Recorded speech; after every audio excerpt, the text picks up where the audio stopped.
Hello friends, welcome to my YouTube channel. आज आपण रेल्वेमध्ये जी सब इन्स्पेक्टरची जाहिरात निघालेली आहे त्याबद्दल आपण सविस्तर माहिती या व्हिडिओमध्ये बघणार आहोत। ओके, दुसरा व्हिडिओ मी बनवलेला आहे, लक्षात घ्या। त्यामध्ये रेल्वेच्या कॉन्स्टेबलची जागा आहे त्याच्याबद्दल पण व्हिडिओ बनवलेला आहे मी, त्याची लिंक तुम्हाला मी डिस्क्रिप्शन बॉक्समध्ये दिलेली आहे। दोन्ही व्हिडिओज बघा, तुमचं क्वालिफिकेशन, तुमचं क्रायटेरिया ज्या ठिकाणी बसते त्या ठिकाणी अवश्य अप्लाय करा। ओके, चला आता आपण स्टार्ट करूया। पूर्ण सविस्तर माहिती सांगणार आहे, व्हिडिओ शेवटपर्यंत बघा, जरा पण स्किप करू नका। आवडला तर लाईक करा, शेअर करा आणि सबस्क्राईब करायला विसरू नका। तुमच्या मित्रांपर्यंत हा व्हिडिओ नक्की पोहोचवा जेणेकरून तुमच्या मित्रांना त्याचा फायदा होईल। ओके, चला आपण बघूया रेल्वेमध्ये लक्षात ठेवायचं कोणत्या पोस्टची जाहिरात निघाली। Sub inspector. सब इन्स्पेक्टर ही पोलीस डिपार्टमेंट मध्ये एक पोस्ट लक्षात ठेवायचं। ओके, रेल्वेमध्ये जे पोलीस असतात त्यातली सब इन्स्पेक्टरची ही पोस्ट आहे आणि जाहिरात क्रमांक आहे 1/2024। ओके, 1/2024 ची जाहिरात आहे, पोस्ट आहे सब इन्स्पेक्टर। ठीक आहे, त्यात जागा किती आहेत बघा, 452 जागा आहेत। ह्या ज्या 452 जागा आहेत त्या ऑल इंडियासाठी आहेत। ओके, हे लक्षात घ्या, ऑल इंडियासाठी 452 जागा आहेत। ठीक आहे, त्यात शिक्षण काय पाहिजे पैसा, क्वालिफिकेशनचा तो क्रायटेरिया आहे तो एनी डिग्री, म्हणजे कोणती बीए चालेल, तुमचं बीकॉम चालेल, बीएससी चालेल, इंजिनिअरिंगची डिग्री चालेल, म्हणजे कोणतीही डिग्री चालू शकते। लक्षात घ्या, माझा तुमच्याकडे डिग्री ही असली पाहिजे तरच तुम्ही सब इन्स्पेक्टर या पोस्टला तुम्ही अप्लाय करू शकता। पहिला क्रायटेरिया काय सांगा, शैक्षणिक क्वालिफिकेशन तुमचं काय असेल ते डिग्री असली पाहिजे। वयोमर्यादा किती असली पाहिजे सांगा, 20 वर्ष ते 28 वर्ष, म्हणजे कमीत कमी 20 वर्ष तुम्हाला वयाची पूर्ण असली पाहिजे आणि जास्तीत जास्त 28। आता हे जे वय कोणत्या तारखेला मोजलं सांगा, 31 जुलै 2024, म्हणजे 31 जुलै 2024 या डेटला तुमचं वय हे 20 वर्ष तुम्हाला पूर्ण असली पाहिजे, लक्षात घ्या। ओके, या तारीखला तुम्हाला जर वयाची 20 वर्ष पूर्ण नसतील तर तुम्ही अर्ज करू शकत नाही। मिनिमम सांगितलं तुम्हाला एज लिमिट, मॅक्झिमम तुम्हाला वयाची 28 वर्ष पूर्ण असली पाहिजे। ठीक आहे, आणि जर SC ST कॅटेगरीचे जर कोण विद्यार्थी असतील तर त्यांना 5 वर्ष एक्स्ट्रा आहे आणि ओबीसी वाल्यांसाठी 3 वर्ष एक्स्ट्रा आहे। म्हणजे SC आणि ST वाल्यांसाठी कमीत कमी 20, जास्तीत जास्त 33 झाले। ओके, आणि ओबीसी वाल्यांसाठी कमीत कमी 20 आणि जास्तीत जास्त 3 वर्ष एक्स्ट्रा 28 पेक्षा, म्हणजे जास्तीत जास्त 31 वर्षापर्यंत ओबीसी कॅन्डिडेट अप्लाय करू शकतो। ओके, आता बघा फीज किती आहे बघा, ओपन आणि ओबीसी वाल्यांसाठी 500 रुपये फी आहे। ओपन आणि ओबीसी साठी सगळा 500 रुपये फी आहे। या 500 रुपयातले ज्यावेळी तुम्ही सीबीटी एक्झाम ज्यावेळी तुम्ही द्याल, म्हणजे पहिली जी एक्झाम आहे तुम्ही ती एक्झाम द्याल, त्यावेळी तुम्हाला 500 मधले 400 रुपये तुम्हाला रिफंड होणार। रिफंड म्हणजे परत तुमच्या अकाउंटवर जमा होणार आहे। त्यासाठी तुम्ही ज्यावेळी ऑनलाईन अप्लाय कराल त्यावेळी तुम्ही तुमचे अकाउंट डिटेल्स ते देणे गरजेचं आहे। तिथे अकाउंट डिटेल्स फॉर्म भरताना मागते, त्यामुळे त्यावेळी तिथे अकाउंट डिटेल्स आपलेच द्यायचे। तुम्ही तुमचे जे काही तुम्ही अकाउंट डिटेल्स द्याल त्या अकाउंटवर तुमचे 400 रुपये तुम्हाला आपले रिफंड मिळणार, लक्षात घ्या। ओके, म्हणजे तुम्हाला 100 रुपये फी भरल्यासारखी आहे।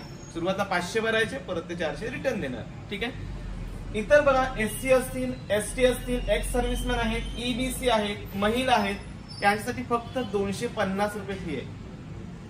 SC ST ex serviceman, EBC means economically backward class, लक्षात ठेवायचं। इकॉनॉमिकल बॅकवर्ड क्लास तुमच्याकडे सर्टिफिकेट असेल, महिला असतील त्यांच्यासाठी 250 फी आहे आणि 250च्या 250 रुपये तुम्हाला रिफंड मिळणार आहे। ओके, म्हणजे यांना थोडक्यात फी न भरल्यासारखीच आहे। सुरुवातीला 250 भरायचे, एक्झाम दिल्यानंतर तुमचे 250 तुमच्या अकाउंटवर रिफंड येणार आहे। ठीक आहे, अर्ज करायला सुरुवात झालेली आहे, लक्षात घ्या। अर्ज करण्याची शेवटची तारीख ही काय सांगा, 14 मे 2024 ते 14 मे 2024 ला रात्री 12 वाजेपर्यंत 23:59 लक्षात घ्या। रात्री 12 पकडे 11:59, 12 वाजेपर्यंत लक्षात ठेवा तुम्ही अर्ज करू शकता। ओके, 14/5/2024 ला तुमची साईट बंद होईल, तो पण तुमच्याकडे अर्ज करण्यासाठी कालावधी आहे। ठीक आहे, आता याच्या पुढे बघूया आपण फिजिकल मेजरमेंट, म्हणजे या पोस्टसाठी तुम्हाला तुमची हाईट किती असली पाहिजे वगैरे, इतर ज्या काही गोष्टी आहेत क्रायटेरिया आहेत त्या आपण बघूया। आता आपण बघूया शारीरिक पात्रता। ओके, तुम्हाला सुरुवातीला मी शैक्षणिक पात्रता वगैरे पूर्ण सांगितलेली आहे, आता शारीरिक पात्रता सांगतोय। शारीरिक पात्रता महत्वाची आहे, यात जर तुम्ही बसत नसाल तर उगाच फॉर्म भरू नका। ओके, चला बघूया शारीरिक पात्रतेमध्ये सुरुवातीला पुरुषांचं सांगतोय, नंतर आपण स्त्रियांबद्दल बोलूया। ठीक आहे, उंची किती पाहिजे बघा, उंची पुरुषांना ओपन UR म्हणजे ओपन ईडब्ल्यूएस आणि ओबीसी म्हणजे ओपन ईडब्ल्यूएस आणि ओबीसी यांना हाईट पाहिजे 165 सेंटीमीटर, मुलांसाठी सांगतोय मी 165 सेंटीमीटर. एससी एसटी जर कॅटेगरीचे जर मुलं असतील त्यांना हाईट पाहिजे 160 सेंटीमीटर आणि मराठाज मध्ये हाईट किती सांगा 163 सेंटीमीटर. हा हाईटचा क्रायटेरिया तुम्ही हाईट मध्ये बसताय का आधी नीट बघा. मुलींसाठी जर हाईट बघितली आपण फिमेलसाठी महिलांसाठी तर ओपन ईडब्ल्यूएस किंवा ओबीसी मधल्या महिलांसाठी आहे हाईट 157 सेंटीमीटर. एससी एसटी कॅटेगरीच्या महिला असतील त्यांच्यासाठी आहे 152 सेंटीमीटर आणि मराठा असतील त्याच्यासाठी 155 सेंटीमीटर हाईट आहे. ठीक आहे, तुम्ही हाईटच्या क्रायटेरियामध्ये बसताय का बघा.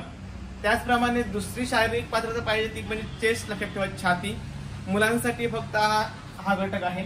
छाती मुलांसाठी किती पाहिजे सांगा. ओपन ईडब्ल्यूएस ओबीसी साठी कमीत कमी 80 सेंटीमीटर असली पाहिजे लक्षात ठेवायचं, न फुगवता 80 सेंटीमीटर आणि छाती फुगवल्यानंतर कमीत कमी 5 सेंटीमीटर वाढली पाहिजे लक्षात घ्या.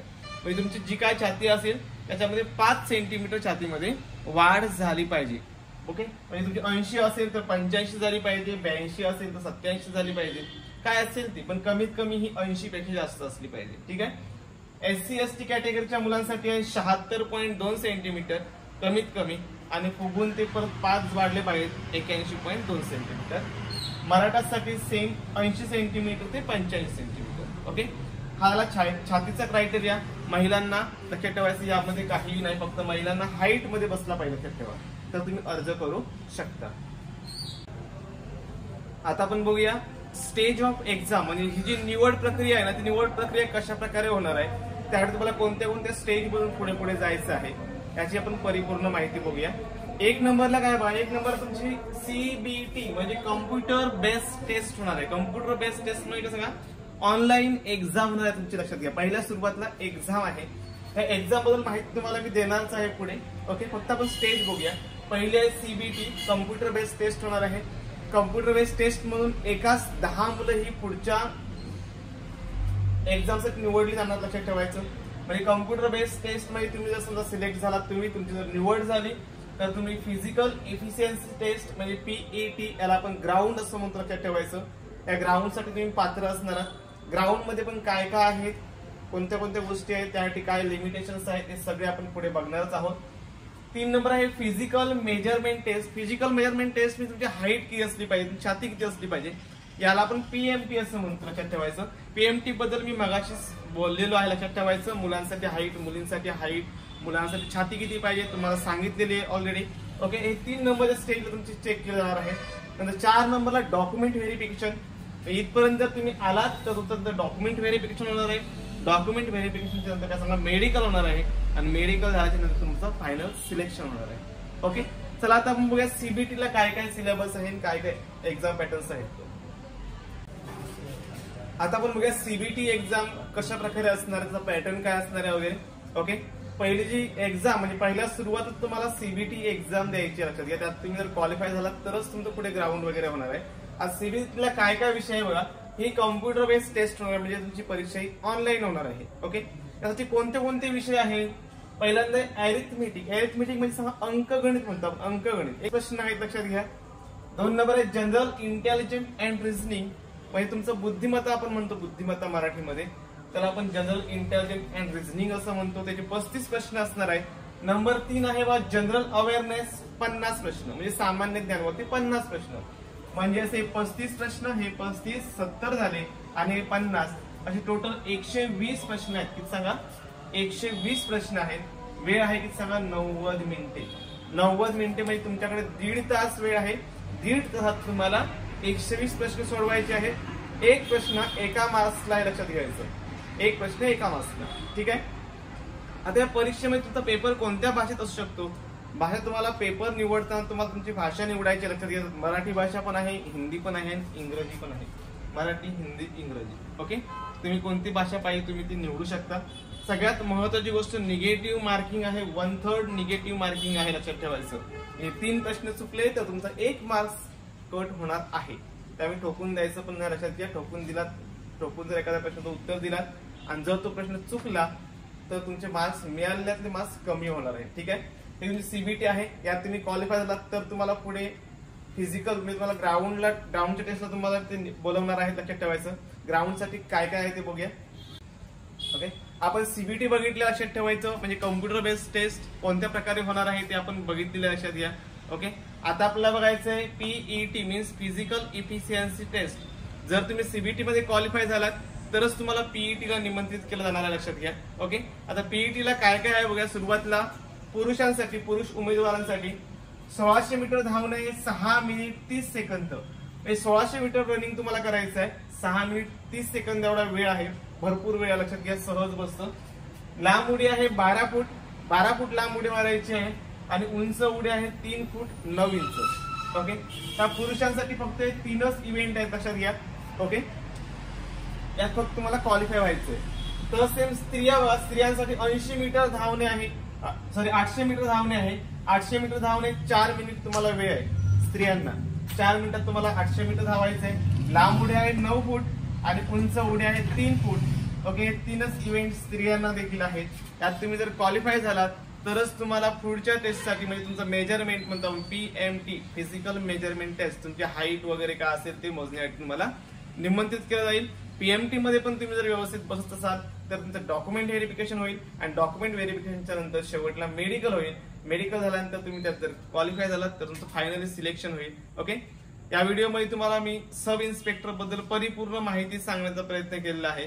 तरी पण तुम्हाला अजून जर काय माहिती हवी असेल तर खाली मला मी डिस्क्रिप्शन बॉक्समध्ये नंबर दिलेला आहे, त्या नंबरवर तुम्ही कॉन्टॅक्ट करा.